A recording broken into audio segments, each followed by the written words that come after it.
Oh, that's fine. This is fine. We're ready, Chief. You ready? Good. All right, good. Good evening, everyone. Thank you for coming back for a second time.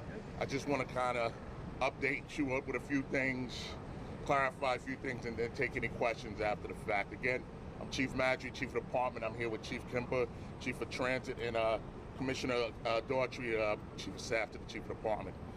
Again, earlier today, as I said, about 12:30, 12:45, we became aware, our entertainment unit and our intelligence division became aware of this post submitted by an influencer saying that he was going to be here today and he was going to give away some gaming systems and some other prizes.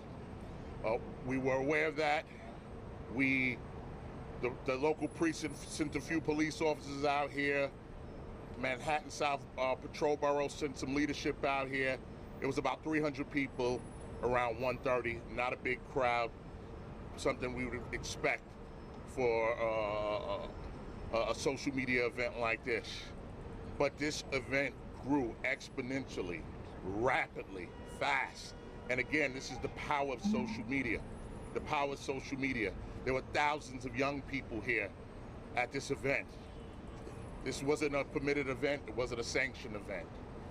As the crowd grew, our response grew. We called the level 1 mobilization, a level 1 mobilization. When the crowd got bigger, we called the level 2 mobilization. As the kids started becoming more and more unruly and disorderly, we called the level 4, a level 4 mobilization, all right? So again, we continue to make sure our response grew as the crowd grew, all right? A lot of these young people, they were not following our orders. They really wanted to see this influencer, and it got to the point we were able to get the influencer out, and at that point we were trying to take control of the scene. The young people out here, all right? And this is one of the first things we recognized, the leadership, when we all got together, that this is a group of young people, and we had to be very, very delicate in how we handled this, all right? We wanted the kids to just comply with us and leave, but we were met with a lot of resistance. We were attacked. My older brother just called and told me he saw a video of me getting hit in the head with an object. It was a very tough situation out here, and I really have to commend the women and men of this department, the level of restraint that they showed in addressing these young people, getting this place cleared out. But you know, when it was time for us to make arrests, we made arrests, and I think we were very professional in how we did this.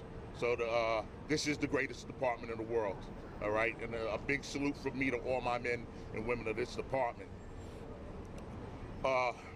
Parents, and I have to commend, there were some parents who came out here, there were parents who called.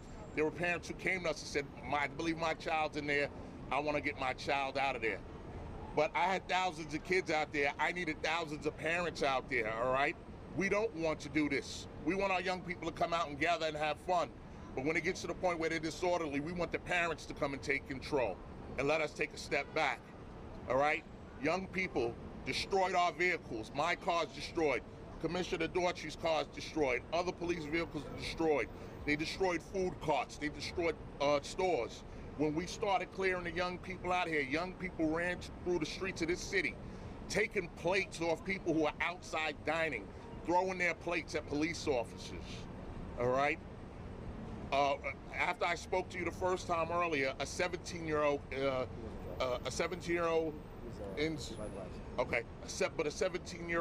was at Bellevue, and we believe the 17-year-old was shot at first, but we come to find out it was from fireworks. But when you have M80s and heavy-duty explosives being thrown around a crowd of thousands of people, you're talking about a very dangerous and chaotic situation, all right? We can't let this happen here. We can't let this happen with our young people. So again, I have to implore the parents, all right? I have to implore the parents that we need your help with this. And again, I gotta commend the men and women of the NYPD with their restraint. All right, we're gonna take a couple of questions. We'll go left to right. Victoria, man.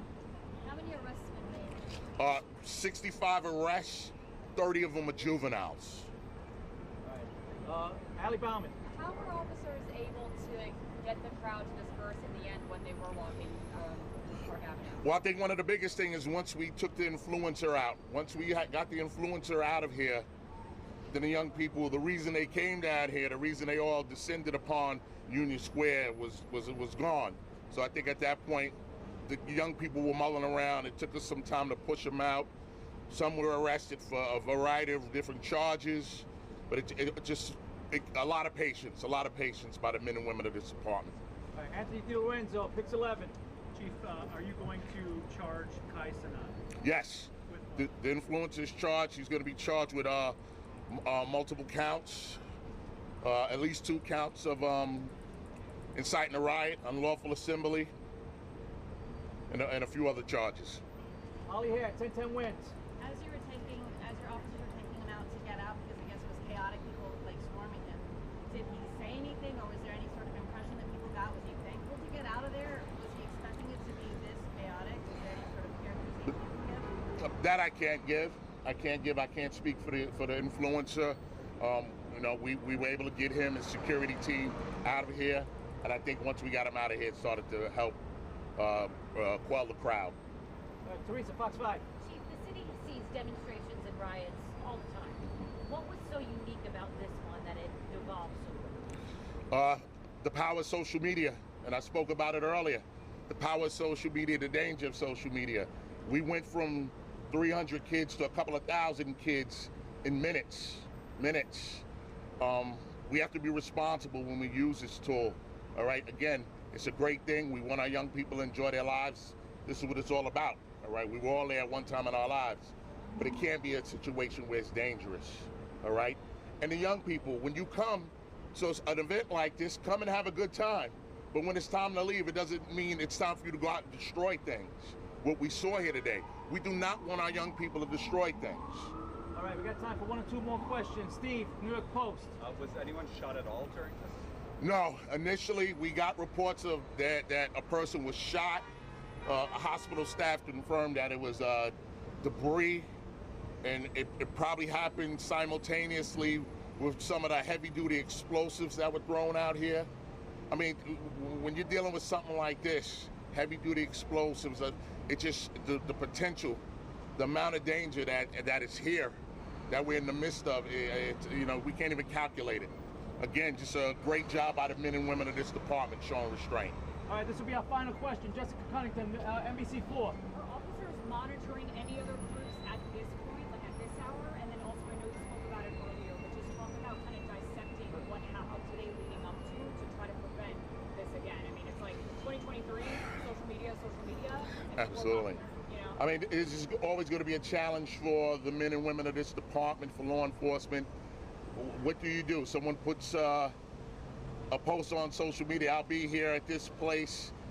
You know, people love this influencer, any influencer. They love the influencer. They have a lot of followers. I'll be here. People are going to show up. What do we do? How do we handle that? I mean, our social entertainment unit, I think, you know, we have to reach out to some of our influencers and ask them to be responsible with this, to help us with this. I'm not against young people coming here. If we knew about this, we could have had the barriers out here, we could have police officers out here, we could have did this orderly, they could have gave whatever gifts they have for the young people away. I encourage this. We want our young people to come to events like this. It just can't be, hey, this is what we're doing, it's a free-for-all. We see this is the outcome, and we cannot have these outcomes. All right, thank you everyone for I'll your take time this and last attention. one. What's the other one? I thought you had said earlier about injuries to officers and such. Yes. Significantly serious. Yes, well, definitely 3 confirmed, 2 removed by ambulance. 1, I just learned of another sergeant whose hand is broken. We had at least 4 civilians that were removed by EMS, but I assure you, I personally saw other people leaving here with their heads split open, you know, cuts, bruises, lacerations, myself hitting the head, something down there, my leg is hurting. There'll be more injuries before this evening is over. Okay, All right, bye. thank you everyone. Thank you for your time and attention.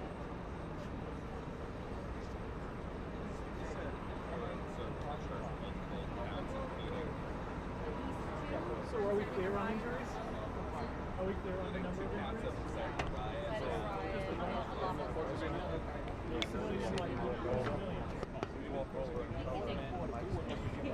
Civilian.